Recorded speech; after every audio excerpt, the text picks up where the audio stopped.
हरे कृष्ण। जय जय श्री चैतन्य जय नित्यानंद। जय जय श्री चैतन्य जय नित्यानंद। जय अद्वैत चंद्र जय गौर भक्त वृंद। जय अद्वैत चंद्र जय गौर भक्त वृंद। जय जय श्री चैतन्य जय नित्यानंद। जय जय श्री चैतन्य जय नित्यानंद। जय अद्वैत चंद्र जय गौर भक्त वृंद। जय अद्वैत चंद्र जय गौर भक्त वृंद। जय जय श्री चैतन्य जय नित्यानंद। जय जय श्री चैतन्य जय नित्यानंद। जय अद्वैत चंद्र जय गौर भक्त वृंद। जय अद्वैत चंद्र जय गौर भक्त वृंद। हरे कृष्ण। श्री चैतन्य चरितामृत आदि लीला अध्याय 5वां श्लोक संख्या 42। दास्य सख्य वात्सल्य आरजे शृंगार चारि प्रेम चतुर्विध भक्त आधार। 4 प्रकार के भक्त भगवत प्रेम के 4 प्रकार के रसों के पात्र हैं। ये रस है दास्य सख्य वात्सल्य तथा शृंगार। निज निज भावे सभे श्रेष्ठ करिवाने निज भावे करे कृष्ण सुख आस्वादने। हर प्रकार का भक्त यह मानता है कि उसका भाव सर्वश्रेष्ठ है और इस प्रकार उस भाव में वह कृष्ण के साथ परम सुख का आस्वादन करता है। तटस्थ होइया मने यदि विचार करी सबरस है शृंगारे अधिक माधुरी। लेकिन अगर हम तटस्थ होकर इन सारे भावों की तुलना करें तो हम पाएंगे कि इनमें शृंगार रस ही सबसे मधुरता में श्रेष्ठ है।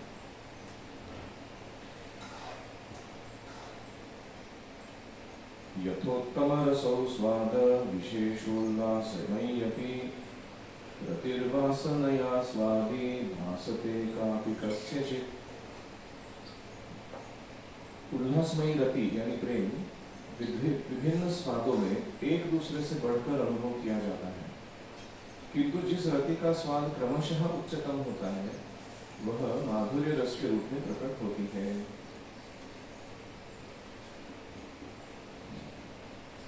हरि ओम सहना भवतु सहनौ भुनक्तु सह वीर्यं करवावहै तेजस्विनावधीतमस्तु मा विद्विषावहै। ओम शांति शांति शांतिः।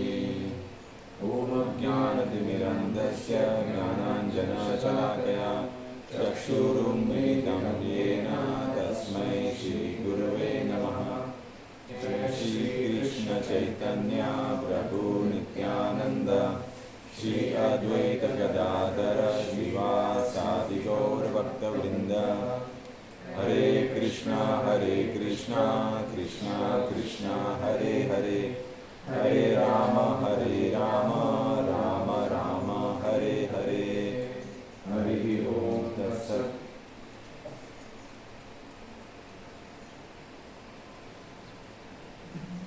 हरे कृष्णा। सभी का हार्दिक स्वागत। हम चैतन्य चरितामृत महाप्रभु के प्रकट होने के विविध कारण, जिसमें से बहिरंग कारण देख चुके हैं, बाह्य कारण, अभी अंतरंग कारण देख रहे हैं, और इसमें से एक कारण जो अभी देख रहे हैं वो है माधुर्य प्रेम, जो परकीय माधुर्य प्रेम श्रीमती राधा रानी आस्वादन करती है, वह स्वयं कृष्ण आस्वादन करके देखना चाहिए। यहाँ भक्तों को क्या कहा गया है? भक्ति रस पात्र। जैसे कोई वेसल है और हर एक वेसल में अपना अपना क्षमता होता है, कितना लीटर पानी धारण करता है। कोई 20 लीटर पानी धारण करने वाला क्या है, वो तो सिंटेक्स टंकी है, वो शायद 1000 लीटर पकड़ लेती है। फिर अगर म्यूनसिपलिटी का टैंक देखेंगे तो उसको 40,000 क्यूबिक फीट वो पकड़ के रखता है। तो उसकी पात्रता है, नहीं है? पात्रता मतलब how much can it hold, capacity. तो ऐसे जो साक्ष्य दास्य सारे जो रस है ये भी अपने आप में परिपूर्ण है। जैसे वो 20 लीटर कैन अगर फुल है अपने आप में तो वो परिपूर्ण है, सिंटेक्स टंकी पूरा भरा हुआ है।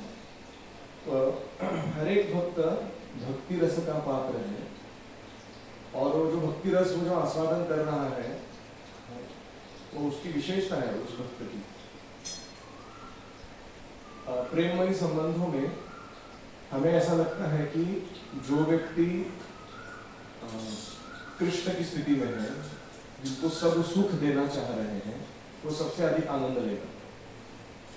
कृष्ण स्वयं अधिक आनंद लेंगे, क्योंकि इतने सारे अनलिमिटेड भक्त हैं और वो सब उनके ऊपर अपने प्रेम को आरोपित कर रहे हैं, लगा रहे हैं। तो सबसे आनंद किसको होना चाहिए? कृष्ण को होना चाहिए। तत्व के हिसाब से सही है, तत्व के आधार पर ये सही है, लेकिन रस के आधार पर अगर देखना चाहें तो कृष्ण भक्ति रस का आस्वादन नहीं कर रहे। कृष्ण की मधुरता, कृष्ण की सौंदर्य, कृष्ण का सुगंध, कृष्ण की बातें, कृष्ण का दिव्य गुण, कृष्ण की लीला, इसका आस्वादन कौन कर रहा है? भक्त कर रहे।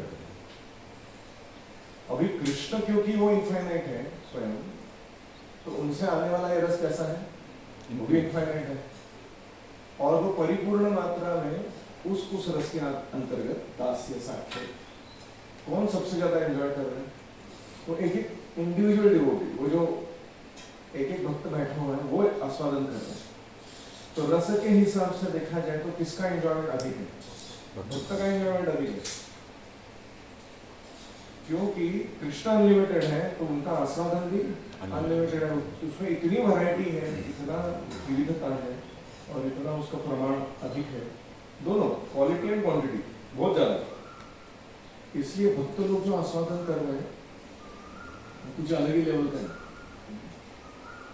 मैंने पहले भी उदाहरण दिया था कि हम गुलाब का फूल सुनते हैं तो गुलाब के फूल को नहीं मालूम होता है कि उसकी सुगंध कैसी है, वो किसको मालूम होता है?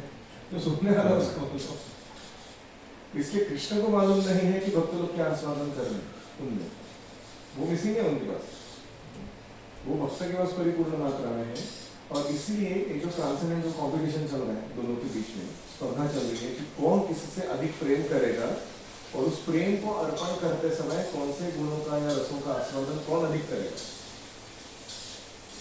निस्वार्थ होकर। ये आध्यात्मिक जगत का वास्तविक स्वरूप है। आप देखो इस भौतिक जगत में लोग कैसे जीते हैं। त्याला मराठीत हातचं राखून म्हणतात, प्रेम करणार हातचं राखून करणं, और in modern language I love you star conditions apply.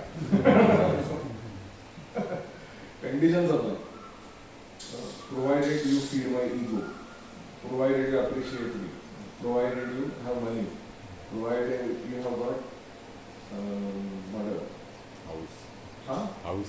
house, clothing, shelter, all that. तो इस जगत का प्रेम कैसा है, वो कंडीशनल है। लोग बोलते हैं कि लव इज ब्लाइंड, लेकिन मैंने आज तक नहीं देखा है सर, इसको सत्य रूप में नहीं देखा है, क्योंकि मैंने कभी देखा नहीं कि कोई मिस यूनिवर्स है और वो किसी ऐसे कुष्ठ रोगी या काले कलर पे एकदम बहुत ही बूढ़े व्यक्ति के प्रेम में आ गई, मैंने देखा नहीं। या कोई बड़ा अच्छा हैंडसम लड़का है और उसने भैंस जैसी कोई बहुत ही कुरूप और अविद्वान स्त्री से शादी की, पुरुष सौंदर्य देखता है और स्त्री क्षमता देखती है भरण पोषण कराने की, वो देखने के बाद ही उन्हें प्रेम होता है। और इसलिए love is blind asterisk, one I is open somewhere, पूरा ब्लाइंड नहीं है वो, उसमें भी कंडीशन है। भौतिक जगत का हालत ऐसा है क्योंकि लोग निस्वार्थ प्रेम नहीं कर पाते, लेकिन उनकी आस है हृदय में कि मुझे ऐसा कहीं अनुभव मिले तो क्या अच्छा होगा, ऐसा कोई व्यक्ति मिले या फैमिली मिले, भक्तों का समुदाय मिले जहाँ हमें ऐसा आस्वादन करने मिलेगी, किसी भक्त का किसी से कोई स्वार्थ की भावना नहीं है, एक दूसरे से वो कृष्ण को केंद्र रखते हुए विशुद्ध प्रेम में अच्छी सेवा ले रहे हैं और कोई अपेक्षा नहीं किसी से। तो ये जो है यही आस्वादन चैतन्य महाप्रभु कृष्ण है, वो कृष्ण भक्त के रूप में आकर आस्वादन करना चाहते हैं। तो सबसे उच्चतम रस कौन सा है? माधुर्य, क्योंकि माधुर्य रस में बाकी सारे रसों का आस्वादन होता है। जैसे दास्य का आस्वादन होता है, सेवा करने मिलती है, सख्य का आस्वादन होता है, फ्रेंडशिप होती है, वात्सल्य का आस्वादन होता है कि जो जैसे पति पत्नी है तो पत्नी कभी कभी वात्सल्य पूर्वक सेवा करती है, पति कभी कभी वात्सल्य पूर्वक रहता है पत्नी की तरफ कि इसका प्रोटेक्शन या इसका भरण पोषण मेरा जिम्मेदारी है। और साथ में माधुर्य रहता है, प्रगाढ़ स्नेह जो एक प्रियकर या प्रेयसी के रूप में मनाते हैं। तो इस प्रकार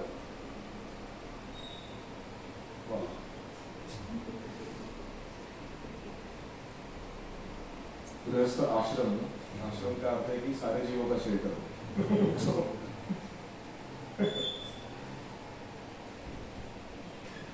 तो इसलिए माधुर्य रस बहुत बढ़कर है, और माधुर्य रस में दो प्रकार है। क्या है? अतएव मधुर रस कही कारणम स्वकीय परकीय भावे विविध संस्थान। इसलिए मैं इसे मधुर रस कहता हूँ कि इसके दो विभाग हैं, स्वकीय यानी विवाहित और परकीय यानी अविवाहित प्रेम। परकीय भावे अति रसेर उल्लास ब्रज बिना विहारं यत्र नाहि वास। परकीय माधुर्य भाव की रस में सर्वाधिक आनंद की वृद्धि होती है। ऐसा प्रेम ब्रज के अतिरिक्त अन्यत्र कहीं नहीं मिलता। तो आध्यात्मिक जगत अगर कल्पवृक्ष जैसा है, जिसके टॉप भाग में, शिखर में सुंदर फल लगे हुए, तो वो है परकीय माधुर्य रस। सारे रसों का अगर आस्वादन देखें, लेकिन ये वृक्ष अगर प्रतिबिंबित हो जाएगा, भौतिक जगत कैसा है, ऊर्ध्वमूलम अधःशाखम, उल्टा है भौतिक, तो वही सबसे टॉप मोस्ट चीज यहाँ क्या हो जाएगी, सबसे निम्नतम, लोवेस्ट हो जाएगी, सबसे बुरा हो जाएगा। इसलिए कृष्ण का गोपियों के साथ परकीय रस का आस्वादन ये आध्यात्मिक जगत की सर्वोच्च उपलब्धि है, लेकिन वही अगर यहाँ कोई करना चाहता है भौतिक जगत में, उसको सबसे घृणित माना जाता है उसी वस्तु को। और ये क्योंकि ये फिलॉसफी लोगों को पता नहीं है, तो हमेशा भ्रमित रहते हैं कृष्ण के कार्यकलाप के बारे में। गांधी जी ने कहा था एक अपने राइटिंग्स में, तो एक हाथ में भगवगीता पकड़ रहे, ये बोलने के लिए कि भगवगीता अहिंसा सिखाती, पता नहीं कहाँ से कंक्लूजन निकाला उन्होंने, भगवगीता अहिंसा सिखाती, और उन्होंने ये कह दिया कि but if it is true that Krishna danced with gopis, other men's wives, in the middle of the night, then I feel ashamed to call myself a Hindu. कौन लिख रहा है? वो बोल रहे कि मैं अपने आप को हिंदू मानने में लज्जा अनुभव करता हूँ अगर कृष्ण ने पर स्त्रियों के साथ रात्रि में रासलीला रचाई है तो। मैं वो भी श्योर नहीं हूँ कि रचाई है तो then तो ये सब किसका परिणाम है, ये सारा कंफ्यूजन, ये आध्यात्मिक गुरु न होने का नतीजा है। डोंट हैव स्पिरिचुअल मास्टर, ये सारे कंफ्यूजन चलते रहते हैं। तो इसलिए जो वहाँ का टॉप मोस्ट है वो यहाँ बॉटम मोस्ट है, और इसीलिए लोगों को ये गलतफहमी रहती है कि कृष्ण जो आस्वादन कर रहे हो शायद गलत है। तो हम देखते हैं इस दुनिया में भी मैरिज के पहले जो प्रेम होता है ना, उसमें बहुत एक्साइटमेंट होता है। मैरिज के बाद पता नहीं क्या हो जाता है लोगों को, तो I don't know, taken for granted हो जाता है अति परिचय काल में, या फिर वो उस स्तर का जो पहले सैक्रिफाइस या समर्पण या शुद्धता दिखा रहे थे, अनकंडीशनल नेचर, वो दिखाना बंद कर दो, पता नहीं क्यों कर देते, तो उसके बाद उसका आस्वादन वहाँ रुक जाता है।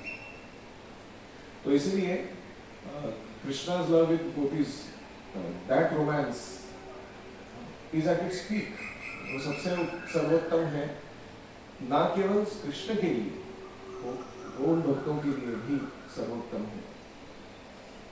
व्रजवधूगणे भावत निरवधि तार मध्य श्री राधाय भावेर अवधि। जो यह भाव व्रजबालाओं में असीम है, किंतु उनमें भी यह श्री राधा रानी में अपनी पूर्णता को प्राप्त करता है।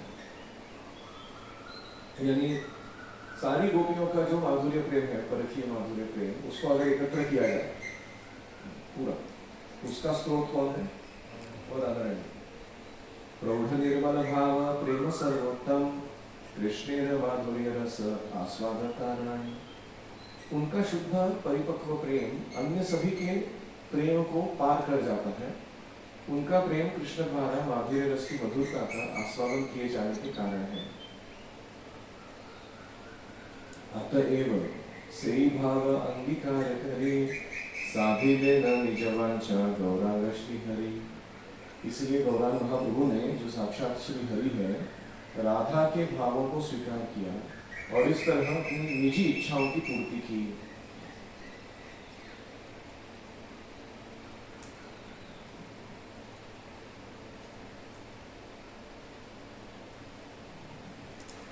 तो इसके तृतीय अध्याय में चैतन्य चरितामृत के हमने क्या देखा था कि द्वापर युग के अंत में वैवस्वत मनु के 28वें युग में कृष्ण प्रकट होते हैं, और उनके बाद आने वाले कलियुग में पुनः कृष्ण ही प्रकट होते हैं गौरांग महाप्रभु के रूप में।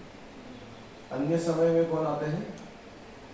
गौर नारायण, वो कृष्ण नहीं है, वो गौर नारायण हर कलियुग में आते हैं। चैतन्य महाप्रभु शुरुआत में नाम संकीर्तन प्रदान करते हैं, लेकिन वो नाम संकीर्तन व्यक्ति को वैकुंठ तक ही ले जा सकता है। लेकिन इस 28वें दिव्य युग में, द्वापर युग में कृष्ण आकर गए हैं। उनके बाद आने वाले चैतन्य महाप्रभु स्वयं कृष्ण होते हैं, और वे ऐसी हरिनाम संकीर्तन की विधि देते हैं जो आपको गोलोक धाम का परकीय माधुर्य रस तक का स्वरूप सिद्धि प्रदान कर सकते हैं। तो ऐसे देखा जाए तो हमारा जन्म बहुत विशेष है हम सबका। हम एक तो कृष्ण के बाद आए, उनको मिस करती है, नो प्रॉब्लम। फिर गौरांग महाप्रभु के बाद आए, उनको भी मिस करती है, ठीक है, sad but still not a problem. उसके बाद हम चैतन्य महाप्रभु के बाद भी हम भक्ति विनोद ठाकुर जी के बाद आए, क्योंकि जो उन्होंने प्रदान किया ये गौड़ीय वैष्णविज्म का आस्वादन, वो उनके पहले उपलब्ध नहीं था। जिस तरीके से भक्ति विनोद ठाकुर अपने गीतों के माध्यम से कह रहे थे, उसके बाद में हम भक्ति सिद्धांत सरस्वती के बाद आए, वो भी और विशेष है। उसके बाद हम प्रभुपाद जी के बाद आए। अभी प्रभुपाद जी जो दे रहे हैं इस प्रकार की जो तात्पर्य और इनका जो गर्भित अर्थ, उतना स्पष्टता या उतना विस्तृतता इस विषय का शायद उनके पहले उपलब्ध नहीं थी। कुछ विशेष लोग जो बहुत साधना वगैरह करते हैं, अच्छा भक्ति करते, उनको प्रकट हो जाता था वो। लेकिन ऐसे हमारे जैसे लोग जो आम जनता है और जिसको स्पिरिचुअल कुछ इंटरेस्ट ही नहीं है बेसिकली, तो उसको ऐसा आस्वादन कराना, ऐसा तत्व सिखा पाना, ये किसके कारण संभव है? प्रभुपाद के कारण। और हम प्रभुपाद के बाद भी ऐसे डिवोटीज के बाद आए हैं, हमारे शिक्षा दीक्षा गुरु इत्यादि, जो ये जीवन को अपने जीवन में जीने के बाद उसका आस्वादन करके हमको समझाना है।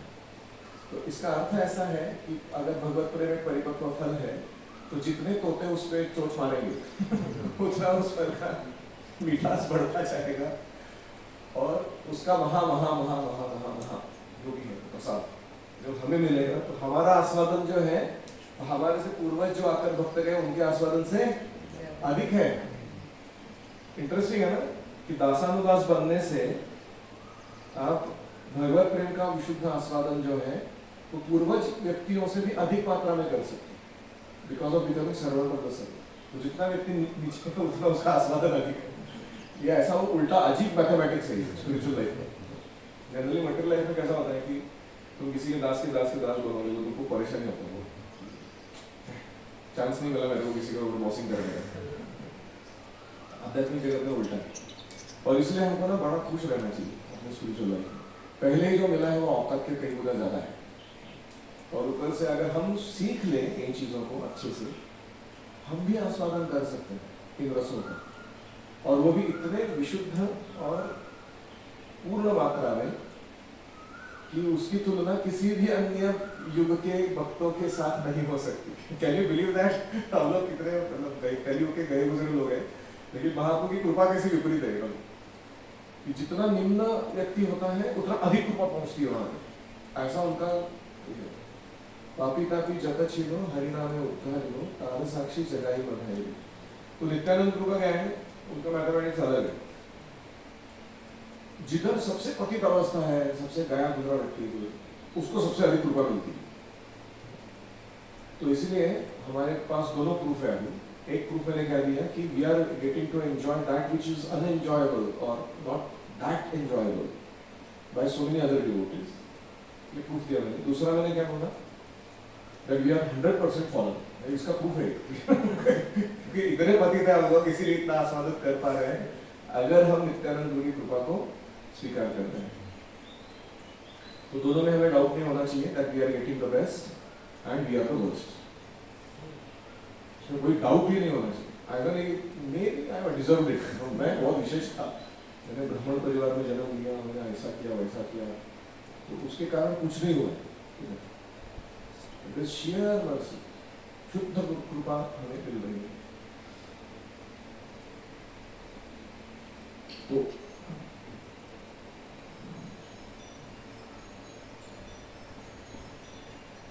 श्लोक बहुत सुंदर है। 51 सुरेशानां दुर्गतिरति शयने नोपनिषदां मुनीनां सर्वं स्वं प्रणतपटलिनां मधुरीणां विनिर्यासः प्रेम्णो निखिलपशु पादाम्बुजदृशां स चैतन्य किं मे पुनरपि दृश्योर्यास्यति पदम्।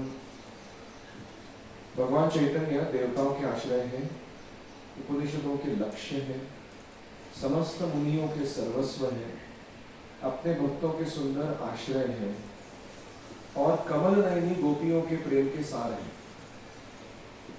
क्या वे चैतन्य महाप्रभु फिर से मुझे दिखाएंगे? क्या मैं उनका दर्शन कर पाऊंगा?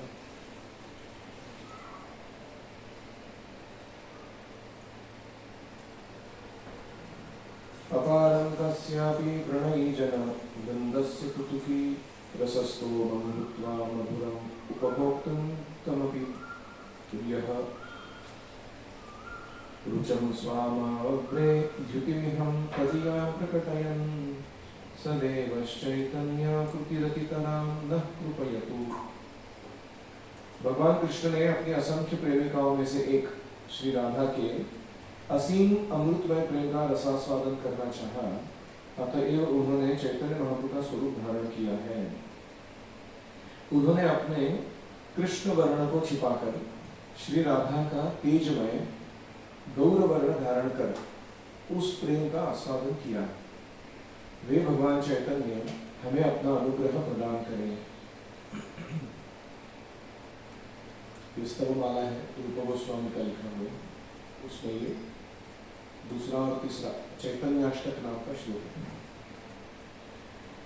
भाव ग्रहणे हेतु कैल धर्म स्थापना कारण मुख्य हेतु कही शुन सर्वजना। तो पहला क्या कारण था?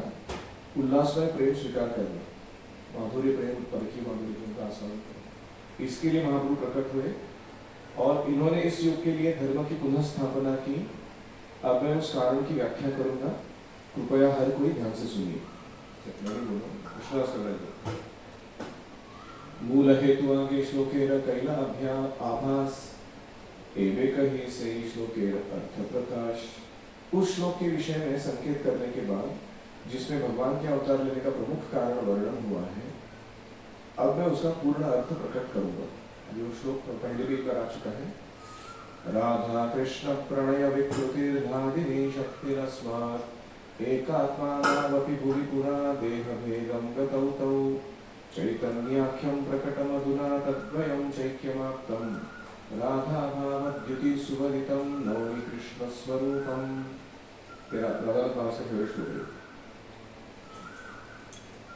श्री राधा और कृष्ण के प्रेम व्यापार भगवान की अंतरंगा लादिनी शक्ति की दिव्य अभिव्यक्तियां हैं।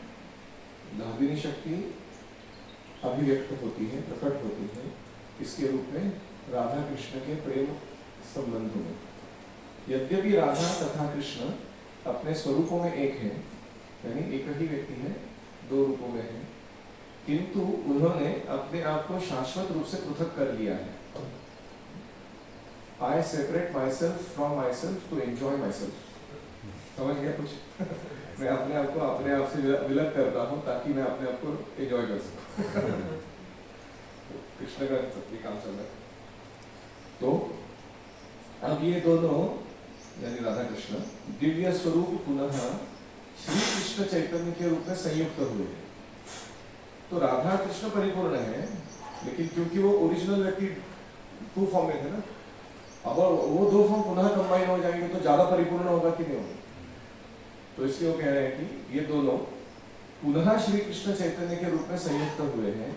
मैं उनको नमस्कार करता हूँ क्योंकि वे स्वयं कृष्ण होकर भी श्रीमती राधा रानी के भाव या अंग कांति को लेकर प्रकट हुए हैं। ये स्वरूप दामोदर की डायरी थी, उसमें से ये श्लोक लिखा गया और ये चैतन्य चरितामृत के पहले 14 श्लोकों में से 5वां श्लोक है। देखो ये जो चल रहा है ना अभी हमारा डिस्कशन, वो तो उन 14 श्लोकों के बारे में चल रहा है जो इन्होंने पहले स्टार्ट में बोले थे फर्स्ट चैप्टर के। ये 14 श्लोकों का वर्णन चल रहा है, ये सूत्र रूप में उन्होंने कैसे रखा है उनको। राधा कृष्ण एक आत्मा दुई देह धरी अन्योन्य विलासे रस आस्वादन करी। राधा तथा कृष्ण एक ही है, किंतु उन्होंने 2 शरीर धारण किए हैं। इस प्रकार वे प्रेम रस का आस्वादन करते हुए एक दूसरे का उपभोग करते हैं।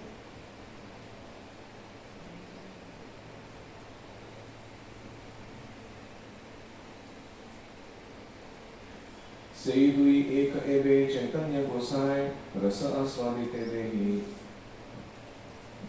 रस आस्वादिते दो है हरिला एक ठाए। अब वे रस आस्वादन के हेतु चैतन्य महाप्रभु के रूप में एक शरीर में प्रकट हुए हैं। इतना की आगे करे कार विवरण जहाँ है ते हय गौरेर महिमा कथा। अतएव मैं सर्वप्रथम राधा तथा कृष्ण की स्थिति स्पष्ट करूंगा, उसी वर्णन के द्वारा चैतन्य भगवान महाप्रभु चैतन्य की महिमा जानी जा सकेगी। राधिका हयेन कृष्णेर प्रणय विकार स्वरूप शक्ति धादिनी नाम आहार। श्रीमती राधिका कृष्ण प्रेम की रूपांतर है। इंटरेस्टिंग। राधिका कौन है? कृष्णेर प्रणय विकार, यानी कृष्ण प्रेम जो है उसका रूप, मूर्तिमान रूप, वो कौन है? राधा रानी है। वे लादिनी नामक उनकी अंतरंगा शक्ति है। लादिनी कराय कृष्णे आनंदास्वादन, लादिनी द्वारा करे भक्तेर पोषण। तो लादिनी दो काम साइमल्टेनियसली करती है। लादिनी शक्ति राधा रानी, एक है कि वो कृष्ण को आनंद का आस्वादन कराती रहती है और सारे भक्तों का पोषण करती रहती है। जो भी डिवोटीज है कृष्ण के, उनका पोषण किससे होता है? राधा रानी से होता है या लादिनी शक्ति से होता है। तो देखो, ये सब सुनने के बाद जब हम जप करने बैठते हैं ना, हरे कृष्ण कृष्ण कृष्ण हरे हरे, हरे राम राम राम हरे हरे, तो अगर ये तत्व को मन में रखते हैं कि राधा रानी कौन है और कृष्ण कौन है, तो जब जो है वो बहुत रिलेशेबल बन जाता है, आस्वादनीय बन जाता है। अगर हमें तत्व नहीं पता और हम ऐसे ही मैकेनिकली करते रहते हैं तो हमें बोर होता है कभी कभी। ऐसा लगता है कि क्या है, च्युइंगम खाने के जैसा जॉ एक्सरसाइज चल रहा है, बस कैसे तो पूरा कर रहा हूँ उसको। तो हरे कृष्ण मंत्र अपने आप में परिपूर्ण है। क्यों? क्योंकि वो इन सबका कॉम्बिनेशन है। वो राधा रानी है, वो कृष्ण है, उन दोनों का रसास्वादन आनंदास्वादन उसी में है, और राधा रानी के द्वारा मिलने वाला भक्तों को जो पोषण है और उसके कारण उसको जो भक्ति में संलग्नता मिलने वाली है कृष्ण की, please engage me your service, ये सारा पैकेज सब कुछ हरे कृष्ण मंत्र में डाल दिया। तो इसीलिए ये महामंत्र का जप करना कोई साधारण काम नहीं। तो लादिनी शक्ति यानी आनंद देने वाली शक्ति, संधिनी शक्ति यानी अस्तित्व प्रदान करने वाली शक्ति, एंड संवित शक्ति यानी ज्ञान शक्ति भगवान की, ये तीनों जो है ये भगवान के आश्रित रहते हैं। तो हरे कृष्ण महामंत्र में हरे जो है लादिनी है, कृष्ण जो है वो संवित है, नॉलेज चित्त शक्ति, और राम यानी बलराम जी जो है वो कौन है? अस्तित्व शक्ति, संधिनी शक्ति। तो अगर हमें जीवन में कोई भी कार्य संपन्न करना है तो ये तीन चीजें लगती हैं। पहले एग्जिस्टेंशियल पोटेंसी, अस्तित्व में जो रखती है चीजों को, वो शक्ति लगती है।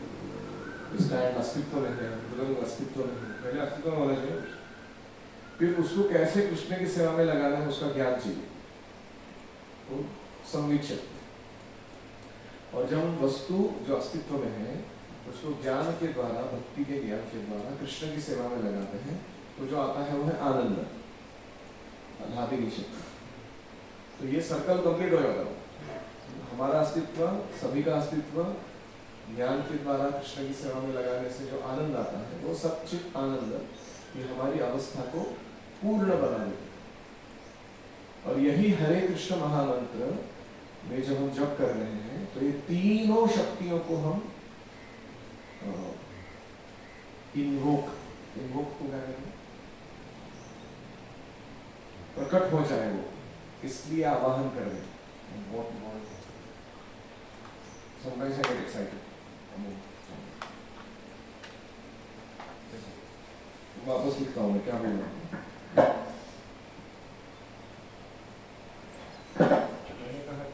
हरे कृष्ण। तो तीन शक्तियां हैं, संवित यानी नॉलेज, संधिनी यानी अस्तित्व में रखने वाली चीजों, संधि शक्ति नहीं है तो कोई वस्तु अस्तित्व में ही नहीं रह सकती। तो सब कुछ जो अस्तित्व में है बलराम जी के कारण है। और लादिनी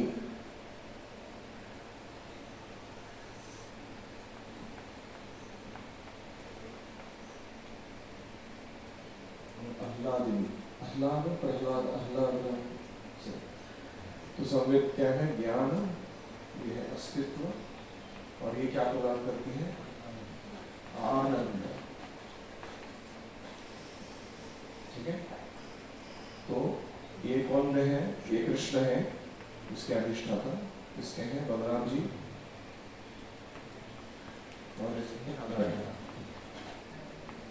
ठीक है? तो जब हम हरे कृष्ण मंत्र जप रहे हैं तो हरे कृष्ण और राम, हम किसको पुकार रहे हैं?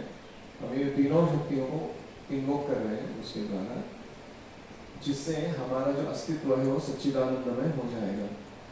सच्चिदानंदमय है वो पुनः प्रकट हो जाएगा। तो ये जो प्रयाग धाम है यहाँ पे, उनका वो सच्चिदानंद मंत्र है, they always say जय सच्चिदानंद। Okay. So what they mean by that is here. जो उसका अर्थ है वो यहाँ पर है। तो इसीलिए हरे कृष्ण मंत्र का जब ये बैठे बैठे ऐसा काम चल रहा है कि most potent activity in the universe one is performing. जो व्यक्ति जब कर रहा है एक जगह बैठ के, अगर वो शुद्ध नाम ग्रहण करता है तो उसका अस्तित्व तो सच्चिदानंदमय हो ही जाता है। उसके आजू बाजू जो है, जो बिल्डिंग है, घर है, अन्य लोग हैं, सारा ब्रह्मांड है, वो भी सच्चिदानंदमय होने लगता है अगर कोई एक जगह बैठ के अच्छा विशुद्ध नाम लेता है। यही तो हुआ ना, प्रभुपा जी और पंक्ति स्क्वायर पार्क में जाके बैठे हरे कृष्ण मंत्र जप करते हो हिप्पियों के बीच में। प्रभुपा कहते हैं this ISKCON movement came from that मंत्र। पूरा इतना बड़ा विशाल आंदोलन किससे खड़ा हो गया? हरे कृष्ण मंत्र के कीर्तन से खड़ा हो। तो हमें स्पेशली दोज आर इनिशिएटेड, दीक्षित भक्तों को पूरा दृढ़ विश्वास होना चाहिए कि हमारे गुरु ने हमको बहुत टॉप मोस्ट गिफ्ट दिया हुआ है हरे कृष्ण मंत्र के रूप में।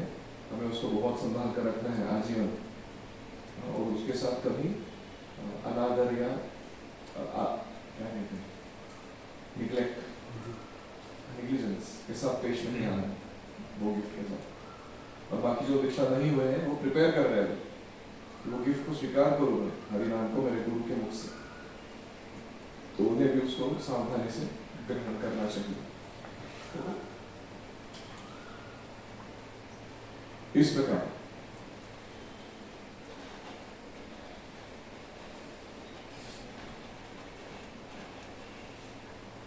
जो लोग निर्विशेष ब्रह्म के पीछे पड़े हुए हैं, उनको आध्यात्मिक आनंद और भादिनी शक्ति की विविधता, इनका बीच का भेद समझ में नहीं आता। उन्हें क्या लगता है आध्यात्मिक आनंद मतलब ओम शांति, ये एकमात्र अनुभव है उनके पास, और वो सबके लिए कॉमन है, वो निर्विशेषवादी हो गए। उनको ये नहीं पता कि आध्यात्मिक आनंद में भी विविधता है, एक टाइप का आनंद नहीं है वो। ये बात कौन नहीं समझ सकता? निर्विशेषवादी कभी नहीं समझ सकता।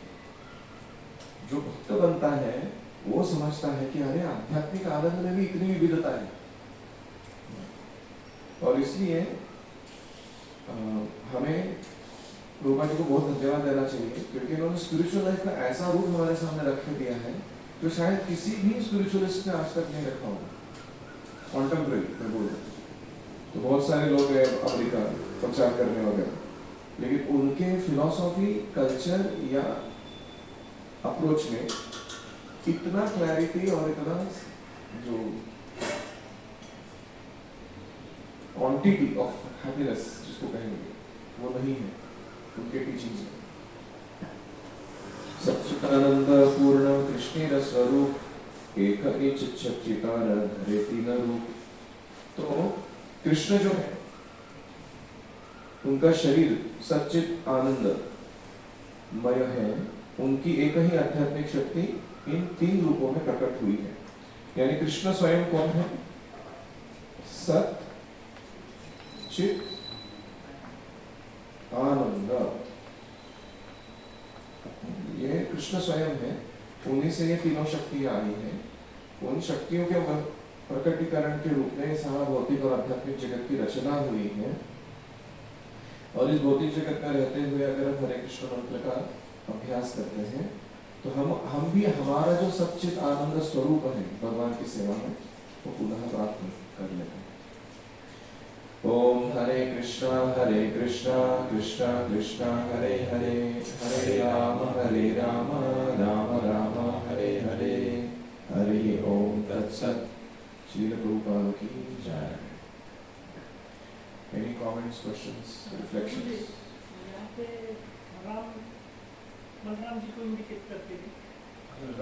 राम का अर्थ राधिका रमण राम, यानी कृष्ण जो राधा रानी में आनंद लेते हैं। राम का अर्थ बलराम, नित्यानंद राम, ये भगवान के विविध स्वामी शक्ति स्थान वो हो सकता है। या राम का अर्थ परशुराम आदि शक्त्यावेश अवतार, उनका भी नाम हो सकता है। वो सारा वो राम में आता है। अयोध्या वाले राम भी आ सकते इस नाम, लीलावतार जो है भगवान, वो सारे लीलावतार, स्वांशावतार, शक्त्यावेश अवतार, वो सारे इसमें सीड है ना, बीज है, बहुत कुछ होता है उसके अंदर। आपको तो मालूम है। आप बीज के ही काम करते हो। मंत्र सीड फॉर्म में है, बहुत पावरफुल। तुकाराम महाराज भी कहते हैं बाबा जी चैतन्य को मिला स्वप्न में, नदी से स्नान करके आते समय, और मैंने उनको प्रणाम किया तो उन्होंने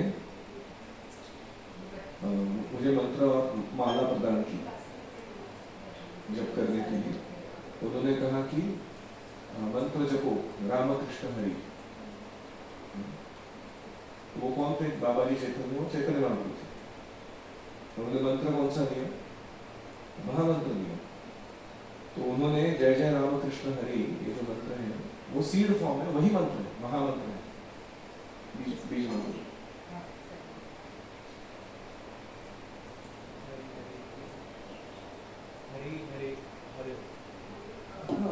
हरि प्राथमिक शब्द है, फिर उससे आगे अलग अलग रूप बनेंगे। और कोई प्रश्न? रामकृष्ण और बीज मंत्र है तो हाँ, रामकृष्ण हरि का मंत्र महामंत्र है, बाकी लोग वही गाते। अभी आएगी दिल्ली, कभी 8 को है, 8 से 26 के 25।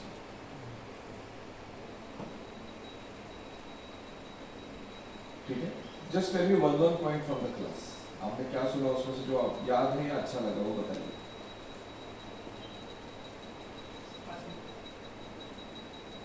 जो आपने अभी बताया कि दीक्षित मतलब भक्त जो ध्यानपूर्वक जप करना चाहिए, सीरियस मंत्र में सब कुछ है, कुछ और करने की जरूरत नहीं है। अच्छे से बैठो, जप करो, सब आएगा तुम्हारे पास, जो जो चाहिए तुमको।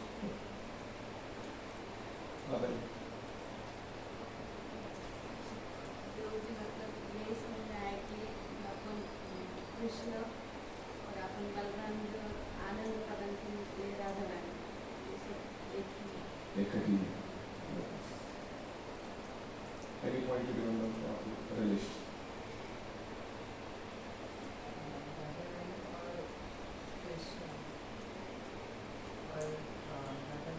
रागिनी शक्ति जो है वो आनंद देने के लिए, और बलराम कृष्ण वो आस्वादन करने के लिए खुद आए हैं। मतलब राधा रानी की शक्ति वो लेवल से वो आगे है, लेकिन कृष्ण खुद वो रस आस्वादन करना चाहते हैं। तो हमारा तो वो लेवल है ही नहीं कि हम एटलीस्ट कृष्ण का भी रस का आस्वादन कर सकें। करेक्ट। तो अगर कृष्ण स्वयं खुद को राधा रानी के आनंद आस्वादन के सामने बोला मानते हैं, तो हमें इतना गारंटी होना चाहिए कि भक्ति रस का जो आस्वादन हम करते हैं वो अपने आप में इतना अच्छा है कि उसकी इच्छा कृष्ण भी करते हैं इसमें। तो हमें दुख में क्यों रहना चाहिए कि मैं भगवान नहीं बन सका। लोगों को भगवान बनने की बड़ी आस है। अरे भगवान जो चखना चाहते हो तुम्हारे पास उपलब्ध है, तुम किस लिए भगवान बनना चाहते हो? पागल हो तुम।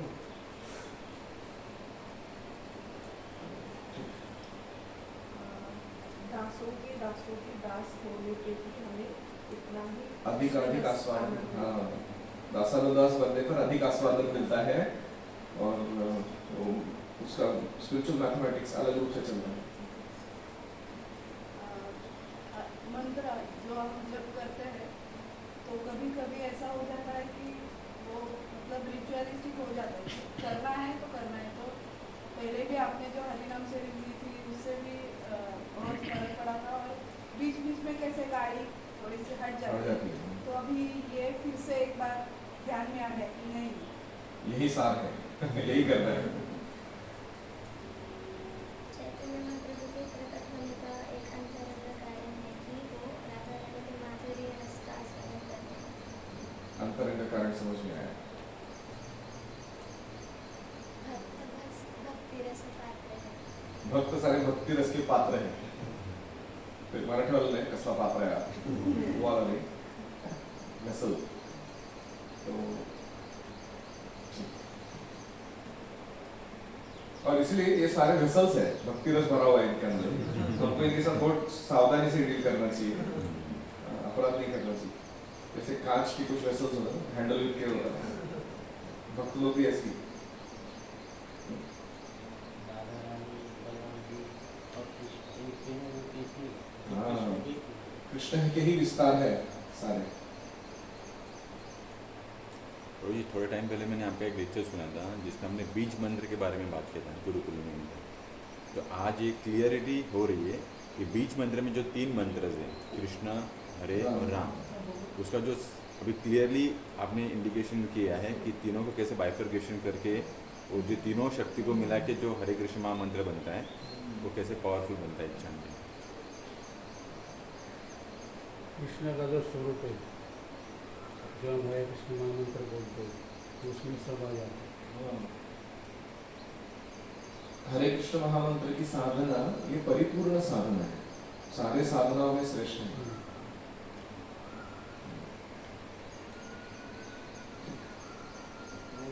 हमारी पात्रता नहीं है, लेकिन फिर भी हमें बहुत कुछ मिला। यूनिवर्सिटीज आपने बताया ला भी नहीं सकते हैं, निर्विशेष वाद्य रहते हैं वो लोग सब शांति में जाना चाहते हैं, हम लोग आनंद और ज्ञान। तो हमें एक तो पहले औकात से ज्यादा मिला है, तो दोनों चीजें हमें समझनी चाहिए। We have the best and we are the worst. ये 2 पॉइंट एकदम फिट मन में बिठा लेना चाहिए। We have the best, not that we are the best and we are the worst. Already है। हम पतित हैं, तुच्छ हैं, हम लायक नहीं है इन चीजों को आस्वादन करने के, फिर भी हमें मिला है क्योंकि वो कृपा है। जैसे कोई सिग्नल पे कोई बच्चा आता है और वो सर्कस करके दिखा रहा है, खिंडी वगैरह हिला के या गोल गोल कुछ डांस करके बोलते उसको, तो उसको कोई ऐसे ही 500 रुपये का एक 5000 का बंडल दे देता है, एंजॉय, अच्छा लगे तो वो उसको कृपा मिली, उसके औकात के कारण नहीं होगा। हमें भी ऐसे ही समझना चाहिए in relationship to what we are receiving from our spiritual masters. Om Hare Krishna Krishna Krishna Hare Hare, Hare Ram Ram